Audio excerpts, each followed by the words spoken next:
thank you for joining us again on another episode of our weekly news review. As always, we highlight to you the major activities that happened during the week. With me, Aisha Abdullahi Aminu.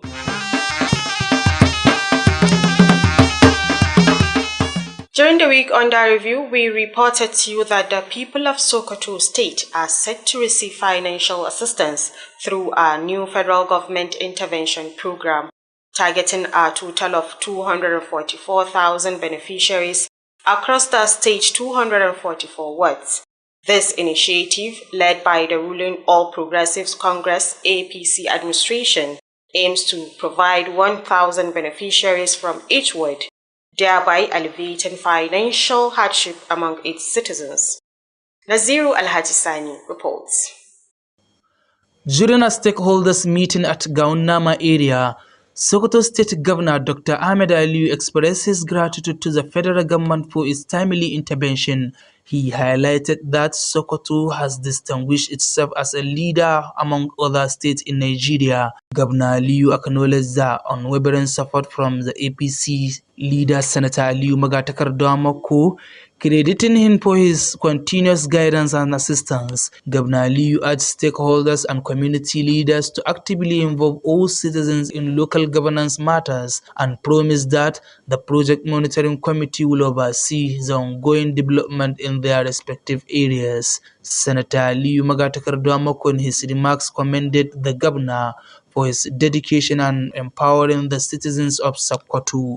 He stressed the importance of fairness in the distribution of intervention program allocations, calling on party leaders to maximize their effort in uniting the APC and engaging support for various constituents.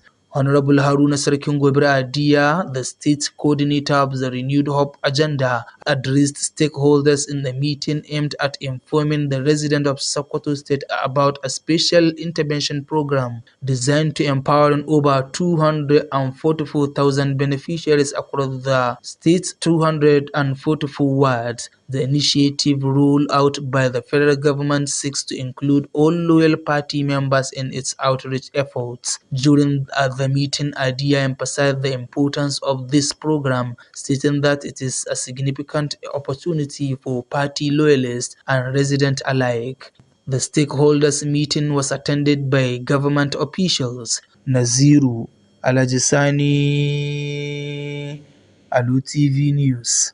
On the week, we also reported to you that the Sokoto State House of Assembly has approved a motion calling for the urgent reconstruction of the 15-kilometer road linking Jekanadu Junction to Jekanadu Town in Silami local government area. The motion, sponsored by Honorable Atiku Liman Gande, member representing Silami constituency, and seconded by our fellow lawmaker Samaila Hamisu Kuchi from Kebe constituency, highlighted the worsening condition of the road and its impact on the daily lives of the residents. Our legislative correspondent, Jamilu Musa Meshanu, has the rest of the story. Presenting the motion, Honorable Atiku Liman noted that the lack of functional road infrastructure in the area has stifled economic growth, disrupted transportation, and imposed severe hardship on the communities that rely heavily on the roads. Mr. Speaker, my honorable colleagues, the inhabitants of this area are predominantly farmers who engage in both rainy and dry season farming. If the road is rehabilitated, it will go a long way in enhancing socio-economic activities as well as facilitate access to markets, education, and healthcare services for the people of the area. He explained that the affected settlements are predominantly agrarian, with residents engaged in both wet season and dry season farming. According to him, rehabilitating the road will significantly boost socio-economic activities and improve access to markets, schools, and healthcare facilities. Contribution from other members including Representative Abubakar Shehu Yabo, Lawmaker Buhari Halliru Yarima, and Honorable Bashir Isa Jabo. Others are Representative Abdullahi Zakari Raba and Honorable Mustapha Abdullahi Sokoto 1. echo similar concerns, stressing that constructing the road will enhance the movement of goods and services, strengthen commercial activities, and link the road with Ilela to Badagry Road. Presiding over the session, Speaker Honorable Tukur Balabo Dinga announced the Assembly's unanimous resolution urging the state government to give immediate consideration to the reconstruction of the Jekanadu Silame Road. From Sokoto State House of Assembly, Jamilu Musa Maishanu, Alu TV News. During the week, we also brought to you that the Ilela Local Government Council has commended Governor Ahmed Aliyu for executing numerous projects in the area. The chairman of the council, Alhaji Suraju Shehu Maibala, made the commendation when he received the local government inspection and verification committee of the Sokoto Eastern Zone at his office. Bashar Sudengi reports. Represented by the Vice Chairman of the Council, Habibu Zubairu, the chairman stated that since the inception of the present administration, it has implemented various people-oriented projects that touch the lives of people of the area. He also acknowledged the immense contributions and support by Governor Ahmed Aliyu to local government councils across the state. The Vice Chairman later led the committee to inspect some ongoing projects, among which include renovation of the 5 daily prayers mosque at Elila Kara Market, water drainage and laying of gravel, among others. Briefing newsmen about the inspection, the chairman of the committee, Alhaji Bello Nagwari, represented by Alhaji Umar Madawakiwamako, said the committee has seen all the ongoing projects executed by the local government council, commended the effort of the council calling for more developmental projects in the area. He also charged the local government council to prioritize delivering dividends of democracy to its people. Past briefing with the vice chairman, we received their lists and we find out most of the lists are almost completed projects, only few are ongoing. From the ongoing that we visited one daily prayer mosque, which is completed 2, and ring culvert in Ilela town and laterite distribution within the town. So far, we have visited most of the contracts. They are finished and they are fed. They are completed and fed. So we appreciate the way they take that daily prayer mosque and completed in schedule. Bashar Sudengi reporting for Alu TV News. During the week, we also brought to you that the Sokoto State House of Assembly has approved 2 motions aimed at improving public infrastructure and enhancing the living condition of residents across Tambuwal and Sokoto North local government areas. The first motion, sponsored by Honorable Bashar Isa, Tambuwal East constituency, calls for the immediate connection of the 10 communities in Sayina district of Tambuwal local government area to the national electricity grid. Our House of Assembly correspondent Jamil Musa Mishan reports. Presenting the motion, Honorable Bashir Isa Jabu stressed that electricity remains a key driver of socio-economic development. He noted that the affected communities have endured prolonged neglect due to the absence of power supply, a challenge that has slowed productivity, weakened small businesses, and restricted economic growth. According to him, linking these settlements to the national grid will significantly uplift their standard of living and open new development opportunities. The second motion, sponsored by Honorable Buhari Halliru, Sokoto North 1 constituency, seek the reconstruction of 2 critical township roads in Sokoto North local governments. The road includes the stretch begin from the Baza area opposite Isa Mekori Jumaat Mosque, passing through the Baza area to the residence of the late Premier Sir Ahmadu Bello Sardauna of Sokoto. Another road starting from Kopar Marke roundabout, passing the residence of late Hussein Baza and linking the Giginyoyi bypass. Honorable Buhari Halliru explained that the functional urban roads are essential to modern development, adding that the 2 roads serve thousands of residents daily.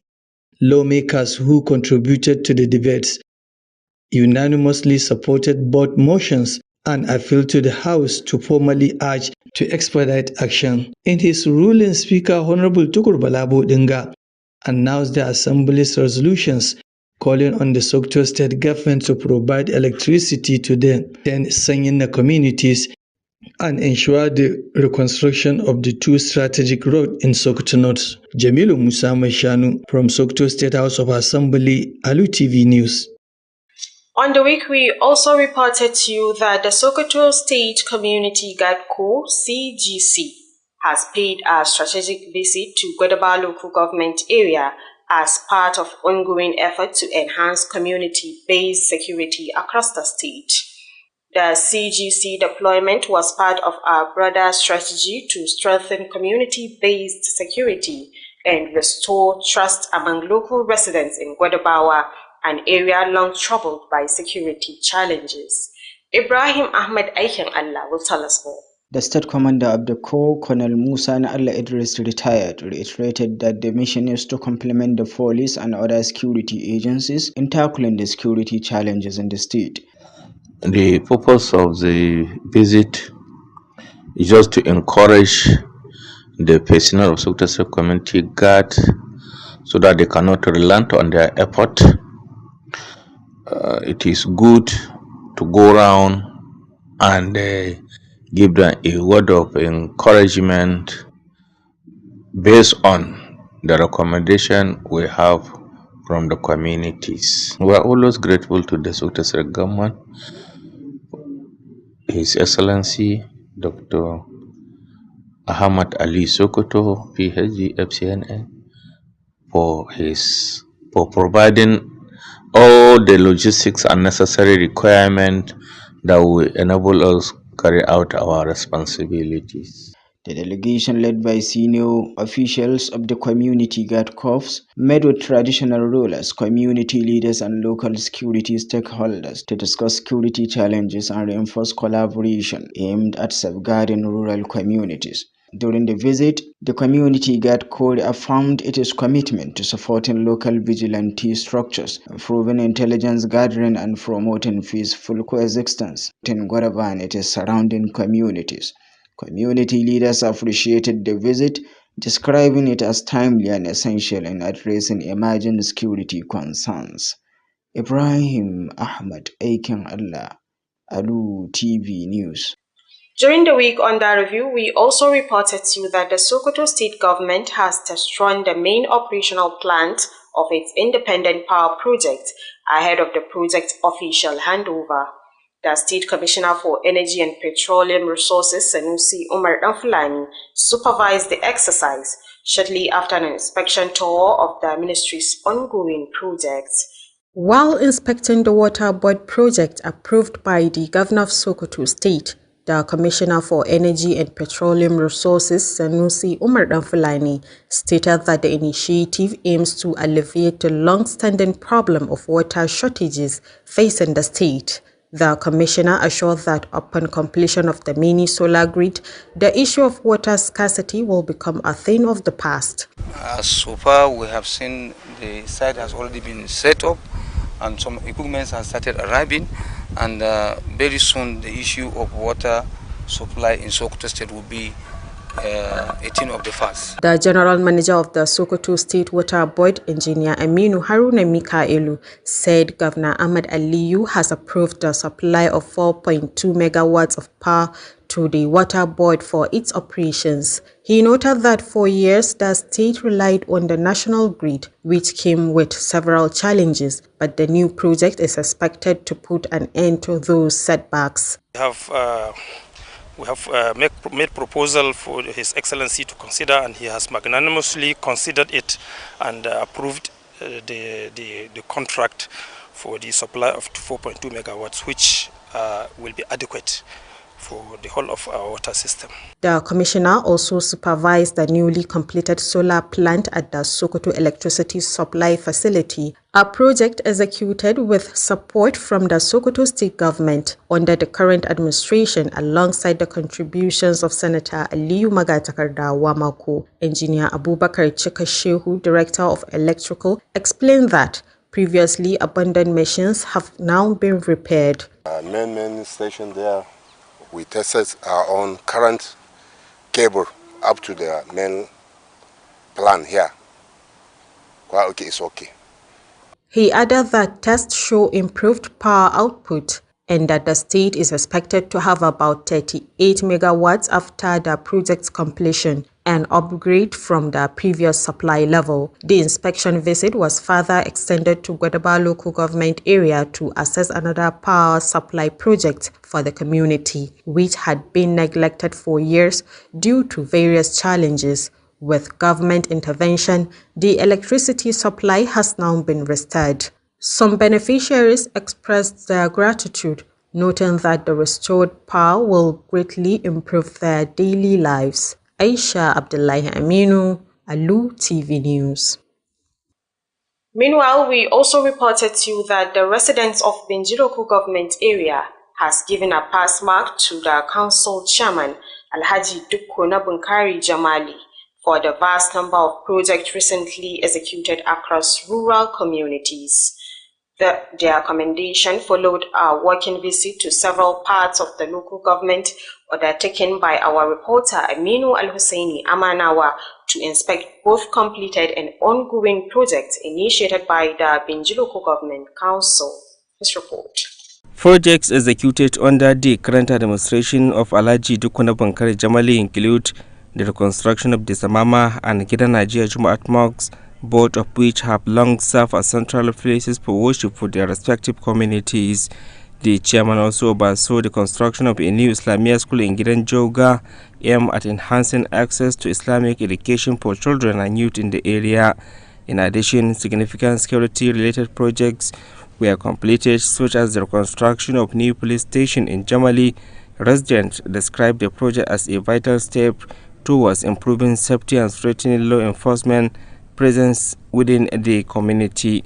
The council also constructed new 5 daily prayers mosques in both Jamali and Benji, providing more convenient worship spaces for residents and the construction of water channels within the Benji cemetery. This initiative aims to prevent flooding, protect grave sites, and preserve the dignity of the area, especially during the rainy season. The projects executed have been widely praised by the residents, who say they reflect the council chairman's commitment to grassroots development and community well-being. During the visit, community members expressed satisfaction with the developments, noting that the projects were already improving daily living conditions. Chairman of Benji local government, Alhaji Dukko Nabunkari Jamali, said the council has embarked on a series of development projects aimed at addressing long-standing infrastructural needs and enhancing the quality of life for residents. Dukko emphasized that his administration remains committed to ensuring that every community, regardless of the size or location, feels the impact of government presence. He also reaffirmed that the councils will continue to channel resources towards initiatives that promote education, security, religious development, and environmental safety.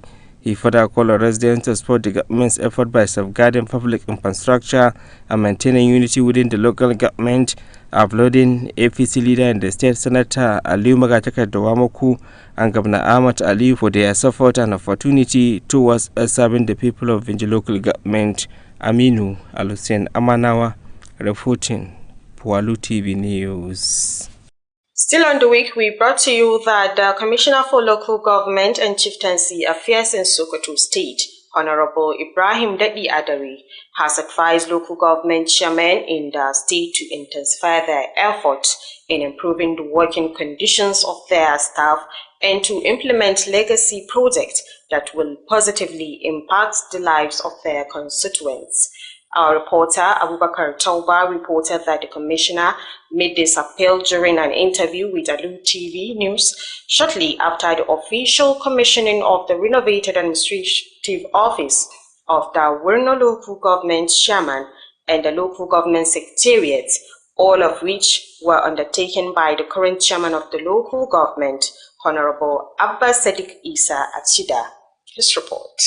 At the local government secretariat, local government chairman Alhaji Abba Isa Sadiq Achida organized a special reception to thank Almighty Allah for giving him the courage to execute the projects in the area. Speaking shortly after the commissioning, the State Commissioner for Local Government and Chieftaincy Affairs, Alhaji Daɗe Adare, commended Chairman Abba Achida for the quality of work done and urged him to ensure the facilities are well maintained. Adare also used the medium to appreciate Governor Ahmad Aliyu for ensuring the welfare of the local government chairman state, while promising to do his best to bring about changes in local governments in the states. Well, I think I have seen the quality of job executed by the current chairman through renovation of the chairman's office, the conference room, and some other parts of the block, and I'm highly satisfied with the quality of job executed. And I'm sure some months back, the office of the chairman, conference room, and some other parts of the block were not like this. In his response, the chairman of the local government, Alhaji Abba Sadiq Isa Achida, noted that the renovation of the chairman's office, conference hall, and other offices was part of the several projects initiated by his administration. Achida also expressed appreciation to Governor Ahmad Aliyu Sokoto for his continued support of the Wurno local government area and other local government in the state. In an interview, some members of the Wurno local government expressed satisfaction with the leadership of the Honorable Abba Sadiq Isa Achida, praying for Allah's guidance and continued success for his administration. Abubakar Tauba, reporting for Alu TV News. During the week under review, we also brought to you that in a momentous celebration marking its 25th anniversary, the Arewa Consultative Forum, ACF, presented Senator Aliyu Magatakarda Wamaku with the Distinguished Service Award during the Silver Jubilee event. Naziru Alhaji Sani reported that the ceremony took place at the Musa Eradua Conference Hall, situated within the Murtala Muhammad Square in Kaduna, drawing a congregation of esteemed personalities and distinguished leaders. His report. The award reflects Senator Wamako's long-standing commitment to public service, his constant support for initiatives that promote peace, progress and inclusive governance, as well as his influential role in strengthening the socio-economic and political landscape of the region. In his remarks, Senator Wamako expressed appreciation to the ACF for its efforts in recognizing him with the historic award. He said it is a testament to the collective effort and dedication of many towards the betterment of our society. He acknowledged the ACF for its commitment to uplifting and acknowledging those who serve humanity selflessly. The event not only recognized Senator Wamako's contribution, but also highlighted the accomplishment of several other notable figures. Among the many awardees were influential personalities including Alhaji Aliko Dangote, the Secretary to the Federal Government, Senator Georgia Kume, and the General T.Y. Danjuma, among others. The recognition underscores the collective commitment to socio advancement and good governance. Honorable Ahmad Abdullahi Kalambaina and Honorable Sani Yakubu Gudu were among those who congratulated Senator Wamako during the ceremony. Abdurrahman Adamu also joined in celebrating Wamako's achievement, reinforcing the call for leaders to elevate their service standard. The occasion was graced by many dignitaries, including former Vice President Architect Namadi Sambo and Atiku Abubakar, as well as Haja Hadiza Balarabe Sabwa, the Deputy Governor of Kaduna State. Their presence at the event underscores the significance of the ACF and the role it plays in promoting unity and development in northern region of Nigeria. The Distinguished Service Award presented to Senator Wamako serves as an acknowledgement of his unwavering commitment to humanitarian initiatives. The recognition not only honors his past effort, but also sets a benchmark for future leaders aiming to make a lasting impact in their communities. This landmark event marks a significant milestone in the history of the ACF, celebrating 25 years of advocacy for the interest of the northern region and promoting values of good governance and community service. From Kaduna State, Naziru Alajisani, Alu TV News. Well, thank you, Naziru, with this report. And with that, we've come to the end of this week's weekly news review. On behalf of the news producer and production team, I am Aisha Abdullahi Aminu saying stay tuned for the House of Action coming up shortly. Thank you for watching and have a good night.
Masu kallo barka da sake kasancewa da ku a cikin wannan shiri na musamman inda muke kawo muku bitan labaran muhimman ababen da suka faru a makon da ke shuɗewa daga nan gidan talabijin na Alu tare da ni Abdulrashid Wadata Buhari da nake jagorantar wannan shiri.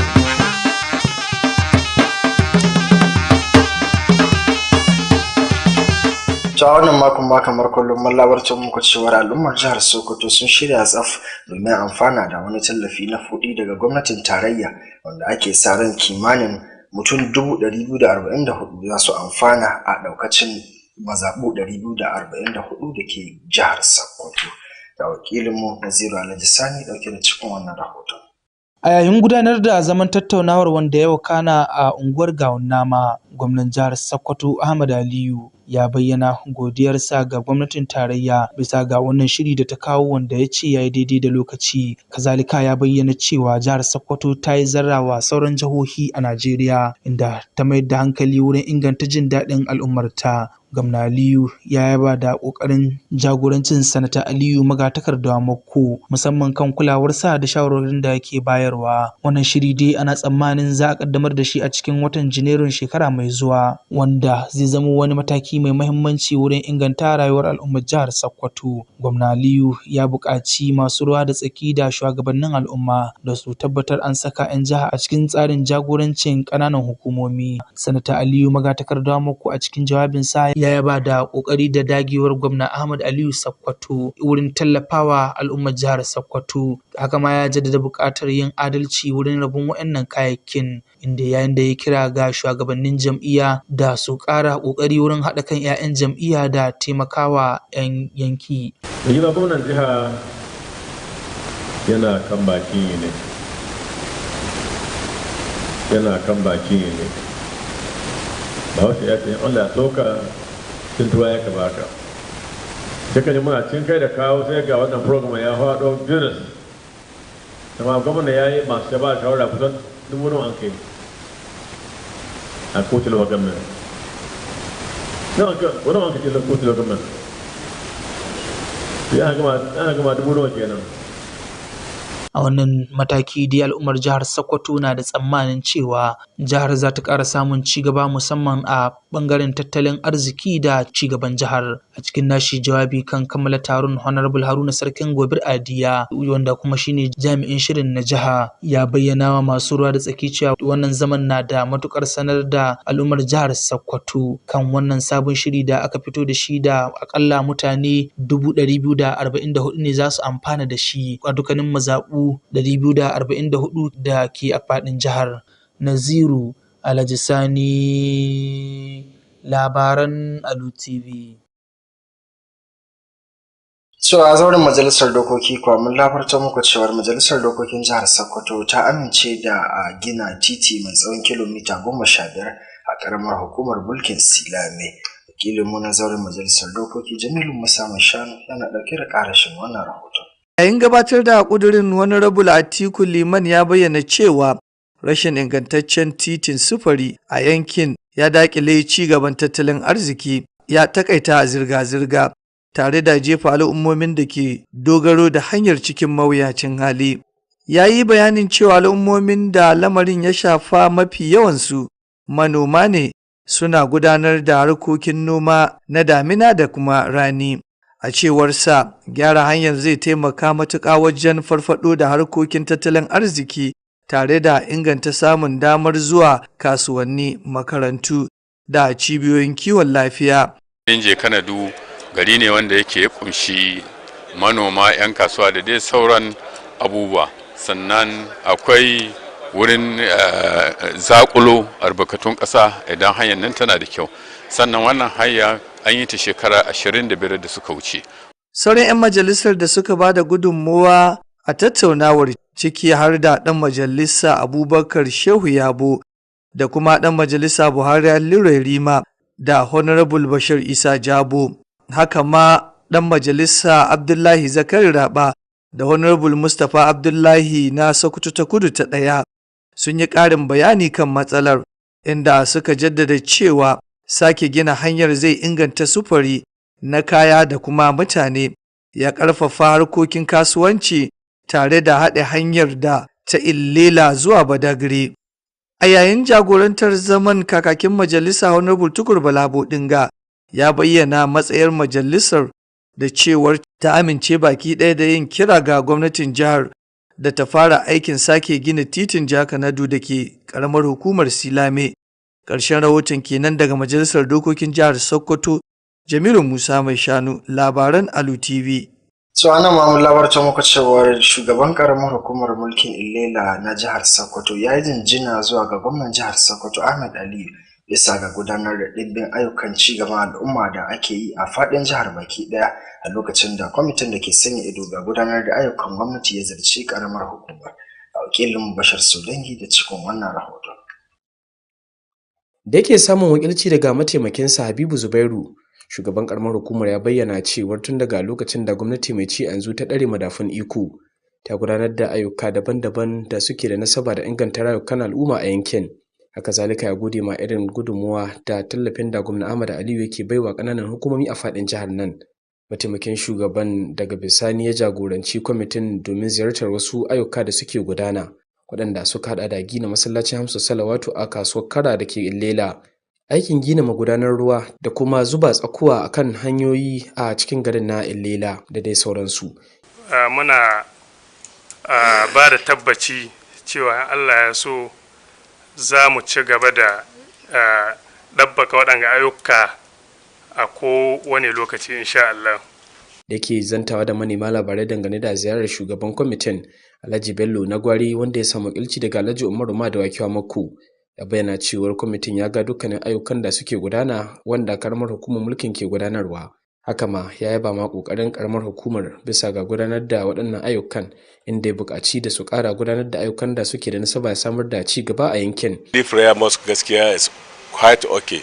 Mun tabbatar da yayi, kuma sai wajen ring culvert shi kuma an ba su gyare-gyaren da ya kamata su yi, saboda kada shi kasance an bar shi haka nan. Gyaran da an kai ya yi kosin ɗin wani havoc wanda zai sa ruwa su shiga gidajen mutane. Bugu da ƙari ya buƙaci ƙaramar hukumar ta ƙara matsa ƙaimi wurin samar da roman demokuraɗiyya ga al'ummar ta. Ƙarshen wannan rahoton kenan. Bashir Sudangi, labarun Alu TV. To idan muka sake komawa a zauren majalisar dokoki kuwa mun labarta muku cewa majalisar dokokin jihar Sokoto ta amince da gina waɗansu ababen ci gaban al'ummar jihar domin inganta sha'anin rayuwarsu ta yau da kullum a ƙananan hukumomin Tambol da kuma ƙaramar hukumar mulkin Sokoto ta Arewa. Wakilinmu a zauren majalisar Jamilu Musa Mushanu yana ɗauke da ƙarashin wannan rahoton. Yayin gabatar da ƙudurin Honorable Bashir Isa Jabo ya jaddada cewa wutar lantarki na daga cikin manyan ginshiƙan ci gaban tattalin arziki da zamantakewa. Ya bayyana cewa al'ummomin da abin ya shafa sun daɗe suna fuskantar sakaci saboda rashin samun wuta, lamarin da ya rage ƙarfin samar da ayyuka, ya raunana ƙananan sana'o'i, sannan ya taƙaita ci gaban tattalin arziki. A cewarsa, haɗa waɗannan yankunan da layin wutan ƙasa zai inganta rayuwar jama'a matuƙa tare da buɗe sabbin damar ci gaba. Ƙudurin na biyu wanda Honorable Buhari Halliru na mazaɓar Sokoto ta Arewa ta ɗaya ya gabatar ya nemi a gyara muhimman hanyoyi biyu na cikin gari a ƙaramar hukumar Sokoto ta Arewa. Hanyoyin sun haɗa da wadda ta fara daga unguwar Bazza gaban masallacin Juma'a na Isa Mai Kware, ta bi ta cikin yankin Bazza zuwa gidan marigayi Ahmadu Bello Sardaunan Sokoto. Ɗayan hanyar kuma ta fara daga shataletalen Ƙofar Marke ta wuce gidan marigayi Hussaini Bazza, inda za ta haɗu da bypass na Giginyoyi.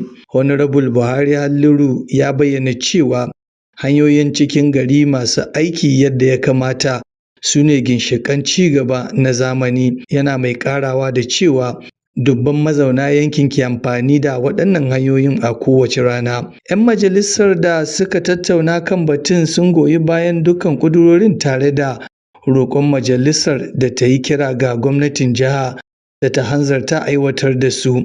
Da yake jagorantar zaman, kakakin majalisa Honorable Tukur Bala Bodinga ya sanar da matsayar majalisar, inda ta yi kira ga gwamnatin jihar Sokoto da ta samar da wutar lantarki ga ƙauyuka 10 na Sanyanna, sannan ta tabbatar da aikin gyara hanyoyi biyu masu muhimmanci a Sokoto ta Arewa.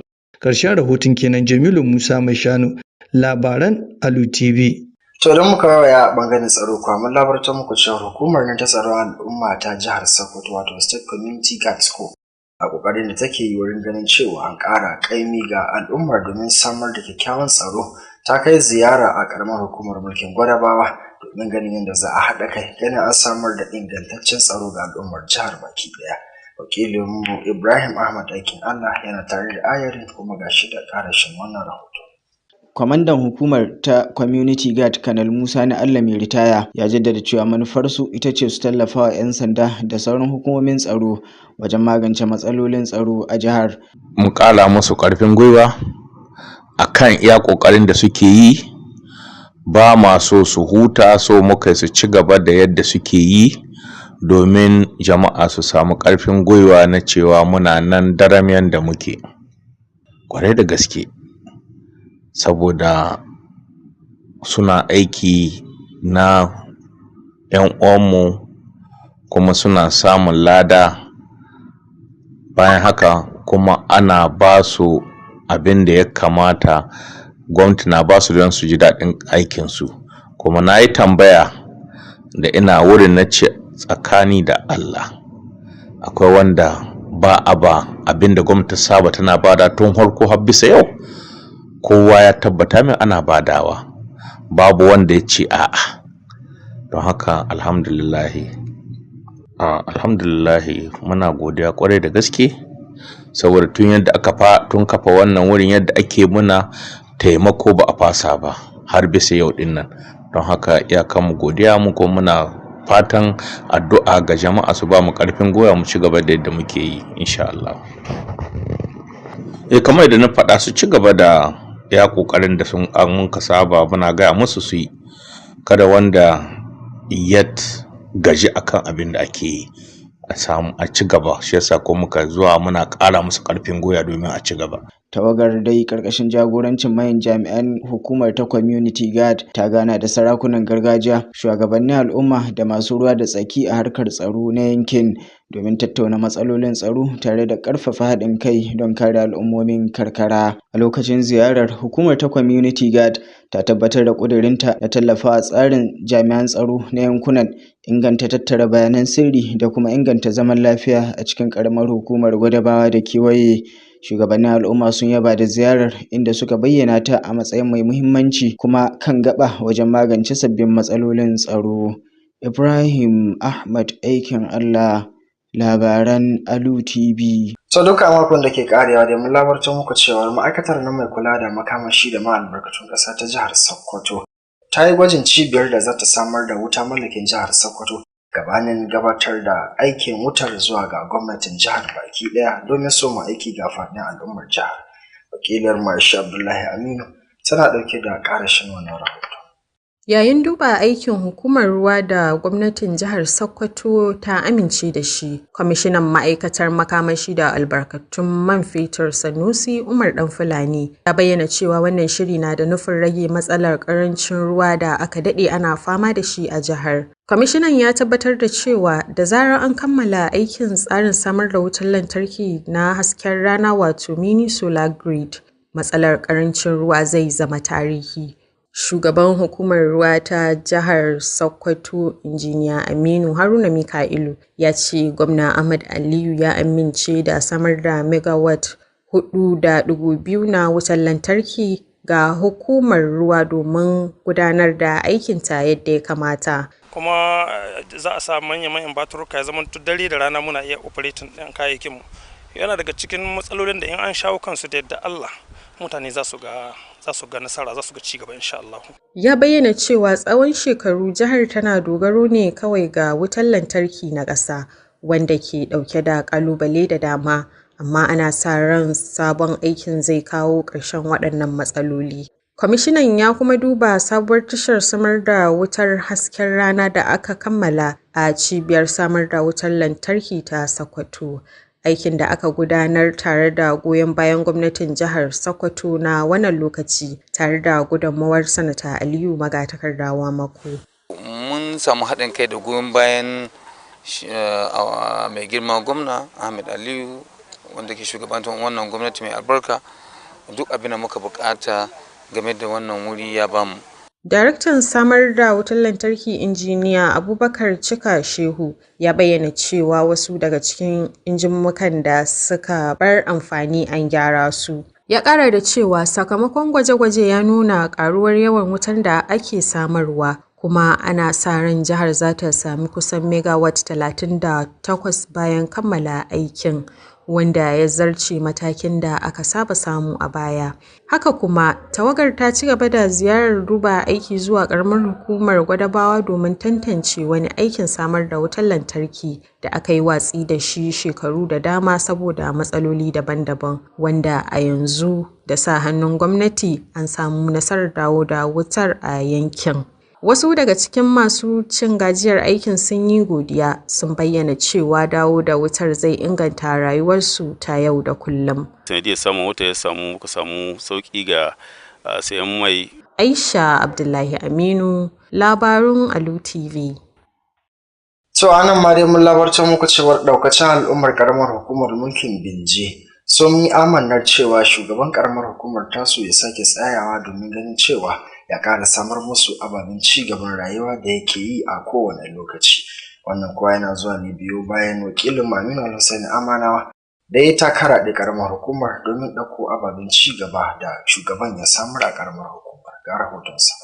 Ayyukan da shugaban karamar hukumar mulkin ta Binji Alhaji Dikko Bunkare Jamal ya aiwatar sun haɗa da sake gina sabon masallacin Juma'a a garin Samama da kuma ƙauyen Gidan Ajiya, dukkaninsu domin inganta jin daɗi da ma damar gudanar da walwala ga masu gudanar da ibada. Haka ma shugaban karamar hukumar ya kokari na samar da islamiyya a ƙauyen Gidan Jauga, duka domin inganta sha'anin samar da ilimi, musamman ilimin Muhammadiyya tsakanin yara da kuma matasa. Shugaban karamar hukumar haka ma ya yi kokari domin inganta sha'ani na tsaro, inda ya samar da ofishi na 'yan sanda a ƙauyen Jamale tare da samar da masallacin sallolin nan guda 5 duka a Jamale da kuma garin Bunji, bai ga samar da magudanan ruwa a makabartar Binji domin inganta sha'anin wucewar ruwa a wannan makabartar. Ayyukan dai da shugaban karamar hukumar ya aiwatar dai sun taimaka musamman na fitowa da irin namijin kokarin shugaban karamar hukumar, musamman na inganta ayyuka da walwalar al'ummarsa a yankunan karkara. A lokacin ziyarar, wasu daga cikin al'ummomin yankin sun nuna jin daɗin su dangane da ayyukan da shugaban karamar hukumar ya aiwatar a yankunan nasu. Gaskiya inda bata karbe shi ba, mu ba musan lokacin da za mu kare shi ba, amma lokacin da ta karbe shi kuma mun ga gyara mai kyau, alhamdulillah. Don hakan ga muna godiya gwamna da ciyaman su suka yi kokari, suka taimaka mana, suka yi wannan aiki. Masallacin nan yan lakata an kaɗan sami shi, nan ya rushe, nan ya bangale, muna ta fafutukar da yawan zamu yi, mun yi bakin kokarin da abin da duka dai abin ya yi ƙarfin mu. To Allah ya sa da iko ne muka kai mu ga inda mai girma ciyaman. To kuma alhamdulillah mai girma ciyaman ya yi mana masallacin kuma daidai wanda muka so ne.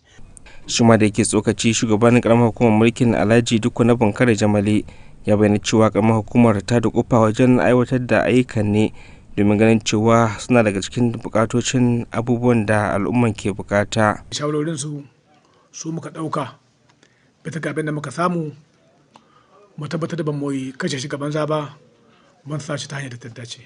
A don haka ya bayyana jin daɗinsa tare da nanata ƙudurinsa na ci gaba da fitowa da ayyukan da za su inganta rayuwar al'ummar, inda ma ya amfani da wannan damar wajen yaba wani namijin kokarin sanata Aliyu Magatakardawa Mako da gwamnan jihar Dr. Ahmad Aliyu bisa irin haɗin kai da goyon bayan da suke basu domin inganta rayuwar al'ummar ta karamar mulkin Bunji. Dama wannan ayyuka suna cikin ƙudurorin mai girma gwamna wanda aka tama 9 agendas, kuma mai girma gwamna kamar shi ka faɗi a koda yaushe cewa suna fifita ɓangaren addini game gwamnati ta yi, kuma mutane shaida ne na gyaran masallatai, makabartai da islamiyoyi.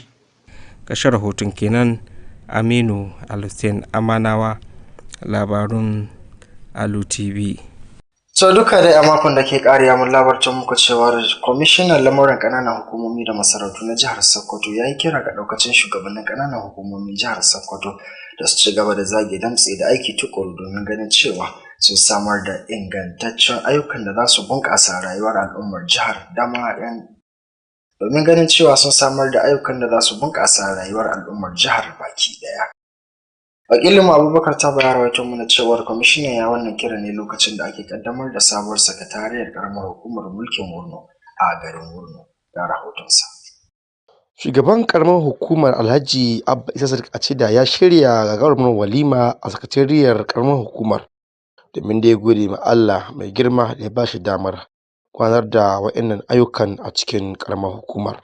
Yayin da yake jawabi jin kaɗan bayan ƙaddamar da buɗe wa'innan ayyuka, kwamishinan lamuran ƙananan hukumomi da sarautu a jihar Sokoto Alhaji Daɗe Adare ya gode ma shugaban ƙaramar hukumar Alhaji Abba Acida a bisa wannan aiki da ya yi. Ya yi kira gare shi da ya ci gaba da samar da ayyukan ci gaba musamman ma a cikin yankin da kewayensa. Har ila yau Adare ya yi amfani da wannan lokaci inda ya gode ma gwamna Ahmad Aliyu akan samar da walwala ga ƙananan hukumomi da ke faɗin jihar Sokoto, haɗi da alƙawarin cewa zai yi iyayensa domin ganin kawo kyakkyawan canji a ƙananan hukumomi. Bi shawarwari da uwaye da magabata ke bashi kuma ya yi aikin da ya kamata shi. A yayin da yake da jawabi, shugaban ƙaramar hukumar Alhaji Abba Sadiq Isa Acida ya bayyana yadda ya canza ofishin shugaban ƙaramar hukuma da kuma sakatariyar ƙaramar hukumar, da ƙara cewa wa'inna cikin ɗimbin ayyukan da ya gabatar a wannan yankin. Acida ya ƙara da gode ma gwamna Ahmad Aliyu akan ƙoƙari da kuma tallafawa da yake yi a ƙaramar hukumar mulkin Wurno, inda har yanzu Ace ta kusan yi wa tsara zarra. Ofis ina ne da kuma conference hall kusan shi a babban makasudin da ya samu gayyato mai girma kwamishina don ya zo ya kaddamar da buɗa mana shi duba da yanayin da muka same shi, kuma cikin iyawa Allah yau gashi an gyara har ya kai wannan matakin. A yin zanta mu da al'umma da dama da ke karamar hukumar mulkin su nuna jin daɗin su da godiya akan shugabancin Abba Sadiq Isa a Cida. Kazalika sun yi addu'a ga Allah ya kawo ci gaba da kuma nasara akan wannan shugabanci baki ɗaya. Abubakar Tauba, labarun Alu Tv. So idan muka tsallaka a jihar Kaduna kuwa mun labarta muku cewar a wani ƙayasaccen biki da aka gabatar na cikar shekaru 25 na cibiyar na ta tuntuɓa ta Arewa, an karrama sanata Ali Magatakardawa mako da wani babban kambe bisa ga gudanar da ayyukan samar da cigaban al'umma da yake yi a kowane lokaci. Wakilin mu Naziru Alhaji Sani daga jihar Kaduna ya aiko mana wannan rahoton. Wannan kyautar karramawa na nuni da irin tsawon jajircewa da sanata Aliyu Magatakardawa mako ya yi a cikin ayyukan taimakon al'umma, haka ma musamman wurin inganta sha'anin tsaro, ci gaba da kuma gabatar da ingantaccen shugabanci a yankin arewa maso yammacin Najeriya.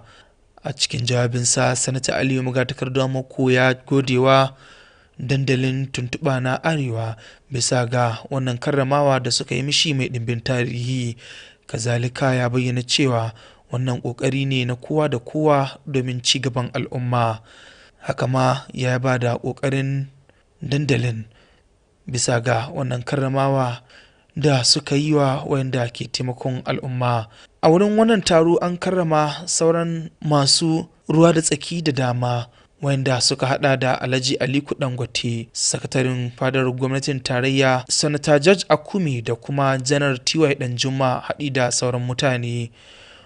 Wannan karramawar dai na nuni da irin ƙoƙarin da al'ummomi ke yi wurin ci gaban al'umma da kuma wanzar da ingantaccen shugabanci. Honorable Abdullahi Kalambaina da kuma Sani Alhaji Yakubu Gudu na ɗaya daga cikin waɗanda suka taya sanata Aliyu Magatakardawa mako murna yayin gabatar da wannan taro. Abdulrahman Adamu shi ma yana ɗaya daga cikin waɗanda suka taya sanata Aliyu Magatakardawa mako, inda ya buƙaci sauran shugabanni da su inganta yadda suke jagorantar al'umma. Wannan taron dai ya samu halartar manya-manyan shugabanni wanda suka hada da tsohon shugaban ƙasa Namadi Sambo da kuma Atiku Abubakar, haɗi da Hajiya Hadiza Balarabe Sabuwa wadda ita ce mataimakiyar gwamnan Kaduna.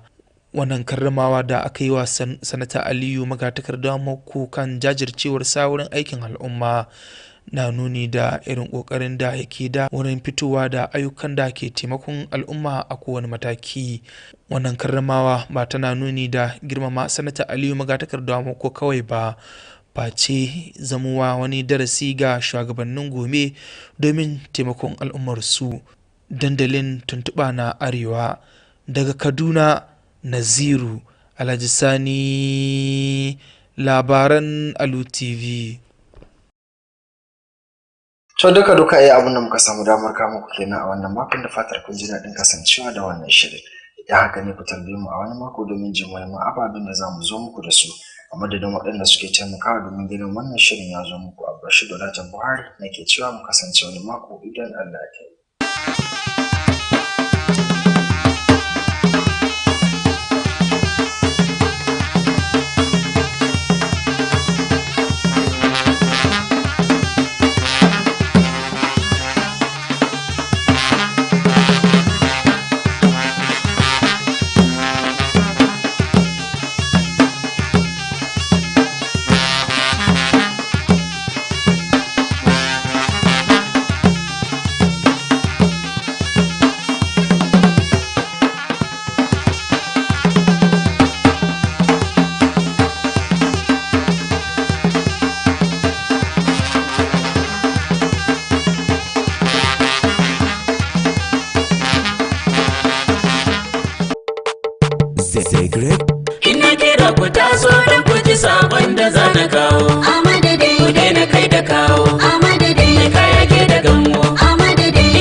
babana yau ka zamo gwanina gudanan dare da rana ashe da mai kamar zuwa ake yin aiki kamar cikin dashe ashe alkama tana yin banke mun dauki tafiyar Amadu dan baba Alu ba yanke duk mai zuwa fagen daga shi ya san darajar sulke kidan maza sai da maza Amadu ka fi su kwarai Amadu kai kayi musu rata masu burin suna da gata malami ke da makaranta ɗalibi ko yana da gata da wani sai a masarauta kana da kishi na al'ummata jihar mu kai ne kake rubanta mun gano kai ba kayin mugunta karyar mahasada Amadu sai kai takwas muna fata sabunta tituna kai wasu sabbi dubu ya yayi Sokoto ta yi haske ko ina ga solanin ne maku take ga masallatan Sokoto cip an sabunta an yi wasu sabbi kai har masu adawa da kasumbi ga cikakke ni mai zanye da tumbi yau rawun sun zama sabbi an kawata birni na mu yanzu gaba daya ga daddare tamkar birnin Saudi Arabia Amadu mutum yau wallahi ka biya a titunan birni duka an saka shinge gadoni na tsallakawa kai mana suma birnin Sokoto yau ya wuce saura Amadu mu ba za mu gaji da kai ba Amadu jarumi Sokoto duk mun aminta kai yo kari Amadu adali mun gane kai kana da dimbin sirri dan kai mun gani mun dace kasuwa da hannun jari dodo uban su dodo ka rushe da shirin magauta tari Amadu dan Alu kai sikeli dauke duk nauyi bango majinginar bayi ka zaki wanta dan koyi Amadu Alu maimaita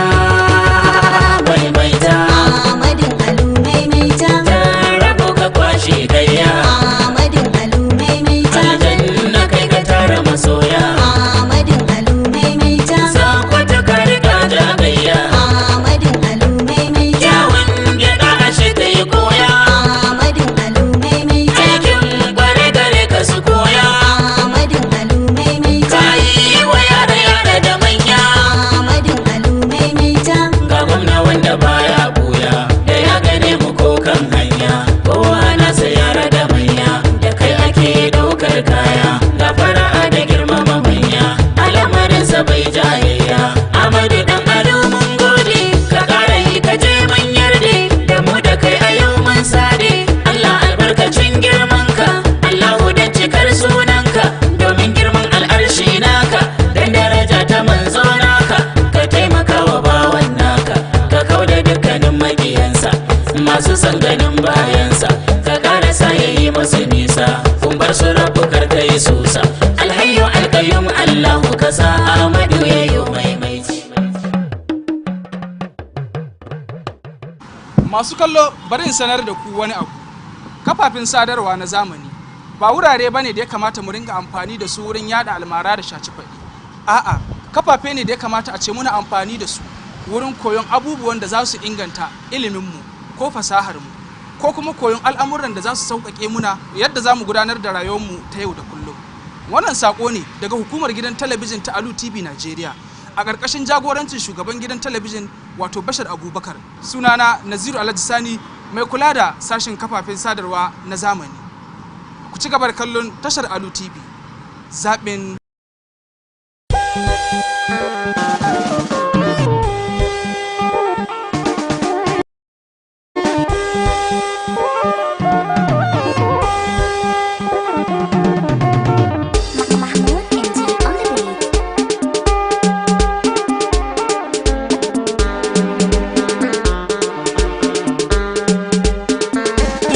sanata wa mabuga mutumin Allah sanata gudan sarki shugaban sanata hutun duka Najeriya Allah jadaran sarki sanata wa mabuga mutumin Allah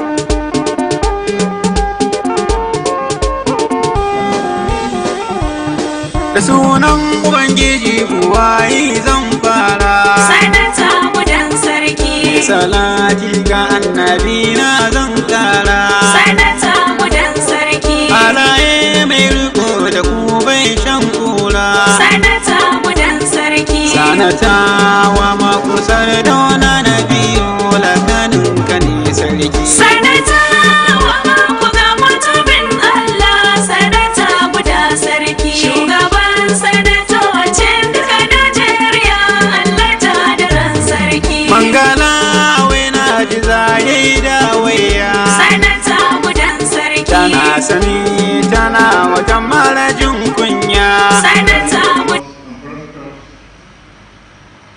Directors of the Ministry of Allah subhanahu wa ta'ala, that I welcome His Excellency, the Executive Governor of Sokoto State, Alhaji Dr. Adeola Nawaba Kusarkiya Masakato, and his entourage to this important occasion of distribution of working materials to our schools. Since the inception of this administration, a lot of resources have been expended on the area of educational development. When we came in 2007, we met the standard of education both materially and structurally in a state of great shambles. Teachers and students' morale was at very lowest ebb. The condition, to say the least, was below any measurable standard on global scale. As you are all aware, His Excellency was a teacher and still a teacher. And no teacher would like to see the deplorable condition of education. He therefore set machinery in motion to make sure that the standard is improved. We first started with the issue of feeding of students in boarding schools, where the rate was increased by 100%. Renovation and rehabilitation of classrooms and hostels, then provision of basic working materials such as exercise books, science equipment, beds, mattresses, blankets, textbooks, refrigerators, and standby generators to all our schools. Also in Sokoto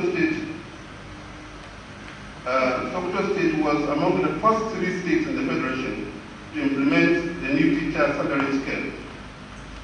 Of all the 36 states in the Federation, it is only Sokoto State that is providing free education and provide free feeding to both indigent and the resident communities in the state. This government is also providing free uniforms and housewares to our students in female boarding secondary schools. The material His Excellency is about to distribute today include uniforms for our girls in boarding secondary schools. This is a deliberate policy to foster girl child education in the state. Complete set of computers with all its accessories, which include generators and stabilizers for the use in computer lessons, which is now one of the core subjects in the newly introduced curriculum nationwide. In this era of career guidance, we have decided to make the job of our guidance and counseling officers in our schools much easier.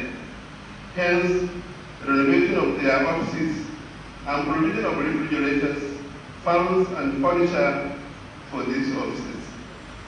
I cannot end this speech without reminding the beneficiaries of these materials to ensure that they are optimally utilized for the educational development of our dear state and nation at large. A committee is already in place that will go around the schools to monitor the effective utilization of the distributed materials. On behalf of the Minister of Education, I sincerely thank His Excellency for always being there for us. We are indeed grateful, particularly on setting aside 30% of government budget for education every year. We sincerely thank His Excellency for the recent contract awarded for the rehabilitation of both secondary and primary schools in the state. Thank you very much for accepting this our invitation. Wassalamu alaikum. On this note, distinguished ladies and gentlemen, I most respectfully invite the Executive Governor of Sokoto, here in Sokoto State, Your Excellency.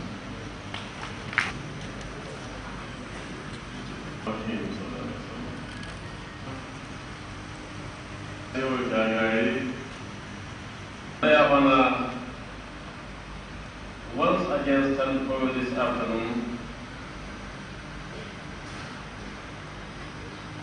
in which may be termed once again another effort-making event of distributing working materials, working and land materials, really stimulating the digital sector, which is the fulcrum upon which our digital development effort rotates.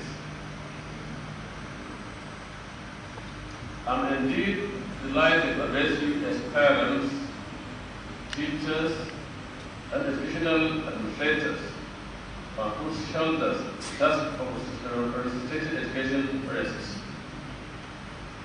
There is no gainsaying the fact that the role you are playing as overseers and implementers of government policies and programs has assisted greatly in encouraging the government to send more funds in the sector. Let me therefore commend you as you sustain the zeal and the commitment you have been exhibiting, and I'm looking to resolve or try to the system for its growth.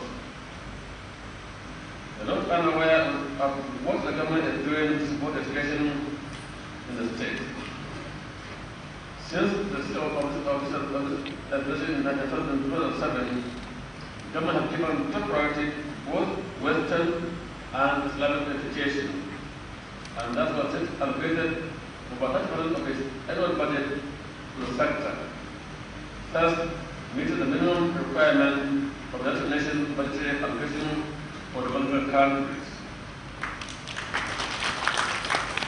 To date, over 34 billion has been spent in renovation, expansion, upgrading, and construction of new schools, as well as provision of teaching online materials across the entire state.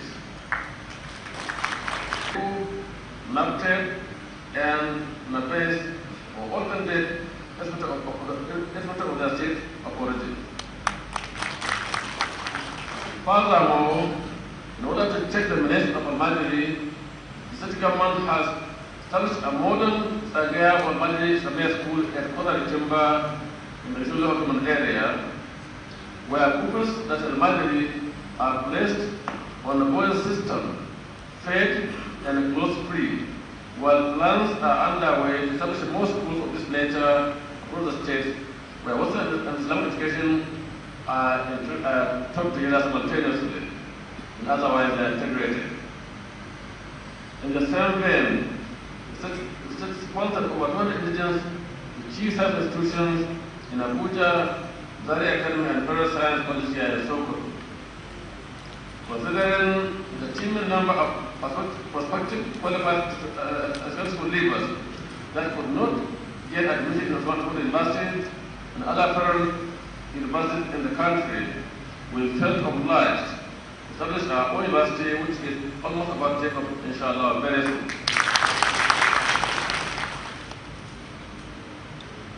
I therefore would like to throw the challenge to all of you as stakeholders to redouble your effort in justifying the huge investment this government is committing to repositioning and revitalizing education in the state. At the same time, I urge you to put into proper use all the items provided to yield a better results for even development of our block state and by extension our dear country. The stakeholders, the parents, the education administrators, the teachers, to please take out some time, meet and give memorandum to the government on how best we can move our state forward educationally. We need their input. We are on the ground, you know better than we know, we need their input. please feel free to let us know your opinions. I'm confident that if we are to use your input and fine-tune our programs and policies, I'm sure we could achieve a better result. I was supposed to say, like the President has said, but I'm no longer there unless you graciously allow me to remain your member. So if you do, I'm most grateful, but I love to be among you. So these two remarks, the honor and privilege to declare this occasion open and the Deputy Commissioner to commend the situation by the grace of Almighty Allah. I thank you all. Assalamu alaikum.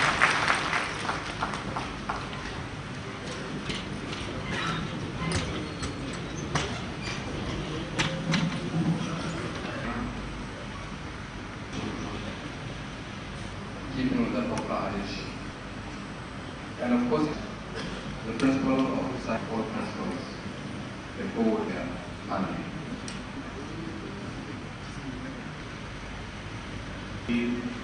Bismillah.